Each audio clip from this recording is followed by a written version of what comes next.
Mari kita bersama-sama membaca kitab suci dari Efesus pasal pertama. Surat Paulus kepada orang Kristen di Efesus pasal pertama. Kita akan membaca bersama-sama dari ayat ke-5 sampai ayat yang ke-9. Sudah mendapatkan kita bergiliran membaca. Saya ke-5, saudara ke-6 dan seterusnya. Dalam kasih Ia telah menentukan kita dari semula oleh Yesus Kristus untuk menjadi anak-anaknya, sesuai dengan kerelaan kehendaknya, supaya terpujilah kasih karunia-Nya yang mulia, yang dikaruniakannya kepada kita di dalam Dia yang dikasihnya. Sebab di dalam Dia dan oleh darahnya kita beroleh, yaitu pengampunan dosa, menurut kekayaan kasih karunia-Nya.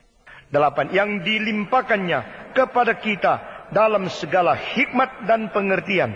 Sebab Ia telah menyatakan rahasia kehendaknya kepada kita sesuai dengan rencana kerelaannya, yaitu rencana kerelaan yang dari semula telah ditetapkannya di dalam Kristus. Mari kita berdoa sekali lagi. Tuhan, berilah kesadaran dan berilah keinsyafan kepada kami di dalam rohani kami, sehingga kami boleh mengerti segala pengaturan, segala sesuatu yang terjadi di dalam hidup kami sepanjang sejarah merupakan sesuatu pelaksanaan dari rencana berdasarkan kerelaan kesukaan Tuhan di dalam kehendak yang kekal. Kami berdoa kiranya Tuhan mengkaitkan kesementaraan di dalam proses hidup kami dengan kekekalan rencana Allah yang tidak berubah, sehingga kami mengetahui bahwa ada makna yang jauh lebih tinggi daripada apa yang kami bisa putuskan di dalam kebebasan kami, sehingga kami harus taat kepada Tuhan dan kami hidup menikmati segala sesuatu yang sudah Tuhan rencanakan. Dengar doa kami yang kami panjatkan dalam nama Yesus Kristus, penebus dan juru selamat kami yang hidup. Amin.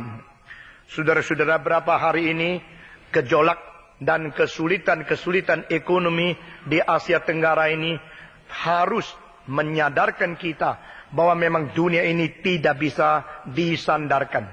Saudara-saudara, Alkitab berkali dan selalu berkata kepada kita, kita harus berharap kepada Tuhan.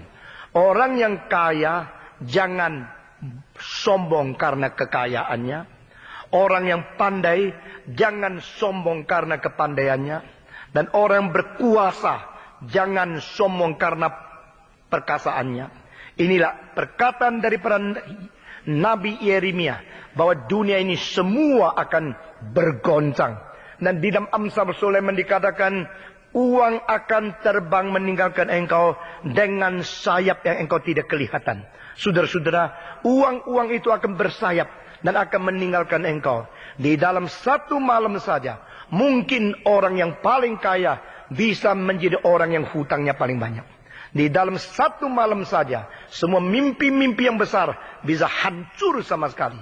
Dunia ini ada dunia yang menakutkan. Sebenarnya kalau saudara rasa uang saudara sudah kurang banyak karena devaluasi secara tidak kelihatan, jangan lupa, jikalau engkau tidak hutang, engkau sudah boleh mengatakan dirimu orang kaya. Saudara-saudara, itu sebab kalau tidak perlu, jangan membiasakan diri menjadi orang yang suka hutang. Kalau tidak perlu, jangan suka hutang. Semua 1, 2, 3. Kalau tidak perlu, jangan suka hutang.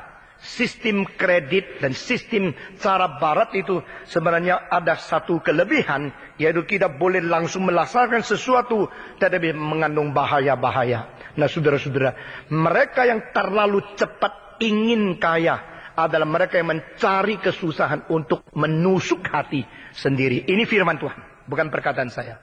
Paulus berkata di dalam Timotius, barang siapa yang ingin terlalu cepat kaya atau mentamak atau begitu serakah untuk cepat kaya, mereka adalah menusuk hati kita sendiri dengan segala kesusahan.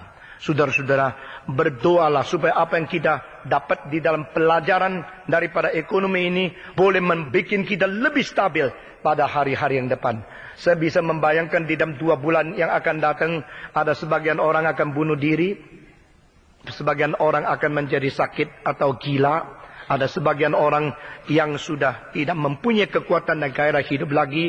Dan sebagian orang akan panggil anak-anak yang pulang di luar negeri kembali. Karena tidak bisa lagi menyukupi uang karena dolar sudah begitu mahal.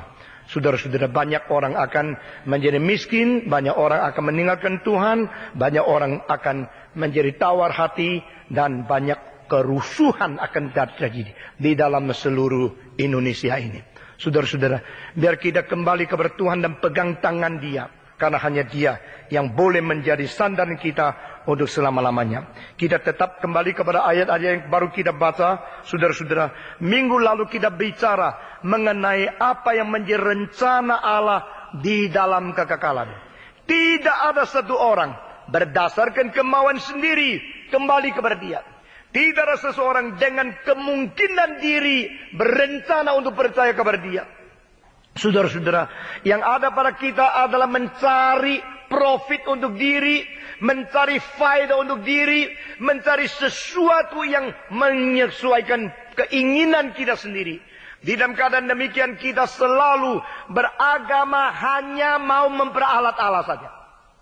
Kita kalau datang kepada Tuhan selalu hanya karena kita kira Tuhan bisa mengisi kebutuhanku. Tuhan bisa menggenapi apa yang aku mimpikan. Tuhan bisa memberikan seluruh kepuasan berdasarkan nafsu saya. Nah, itu adalah motivasi agama yang paling rendah dan paling rusak. Justru sekarang kita melihat begitu banyak pendeta-pendeta tanda petik yang telah merendahkan motivasi pendengar. Karena mereka membawa Tuhan seperti di dalam pasar modal yang menjual diri, yang obral. Sehingga barang siapa saja percaya kepada Dia, lalu dijanji-janjikan dengan segala janji yang tidak ada di Alkitab. Saudara-saudara sekalian, Tuhan di dalam kitab suci memberi kepada kita prinsip-prinsip yang mahal, bukan murah. Asal siapa mempercayai Tuhan, Tuhan akan memberikan kesembuhan, Tuhan akan memberikan segala kecukupan kepadamu. Itu bukan ajaran Alkitab sesungguhnya. Alkitab berkata, barang siapa yang mau mengikuti Tuhan, biar dia menyangkal diri, biar dia memikul salib.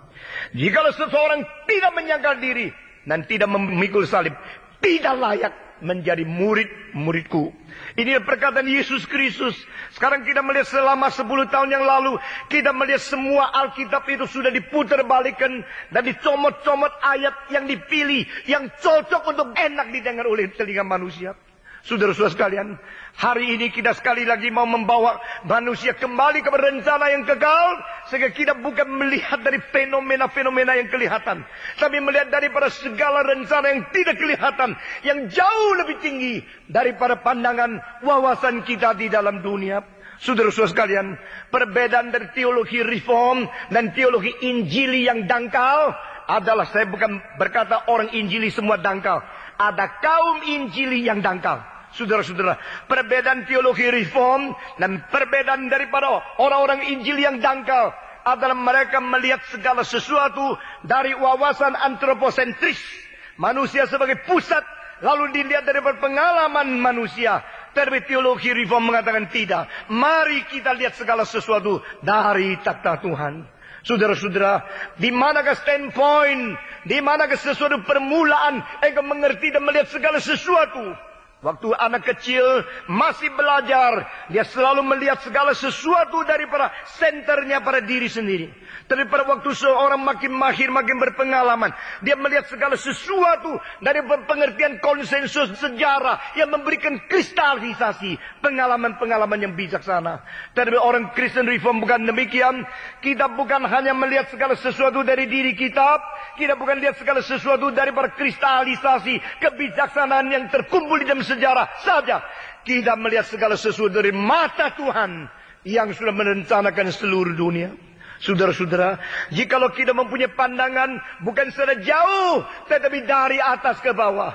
Orang yang pintar, orang yang dari jauh sudah melihat. Tapi orang yang lebih bijaksana lagi, orang lihat dari atas ke bawah. Saudara-saudara, engkau dari tempat yang jauh bisa melihat, engkau mempunyai rencana lebih panjang. Engkau kalau naik mobil yang pendek sekali, engkau tidak lihat jalan dengan baik. Kecuali jalan itu jalan yang disediakan untuk mobil balap. Saudara-saudara, engkau tidak usah lihat apa-apa, terus jalan. Karena apa? Karena memang jalan itu tidak ada halangan apa-apa.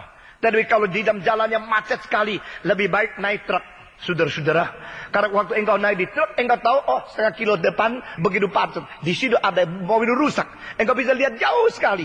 Saya kadang-kadang pikir sekarang lalu lintas memerlu lensa yang bisa naik turun. Saudara-saudara, kalau ada satu lensa yang bisa naik turun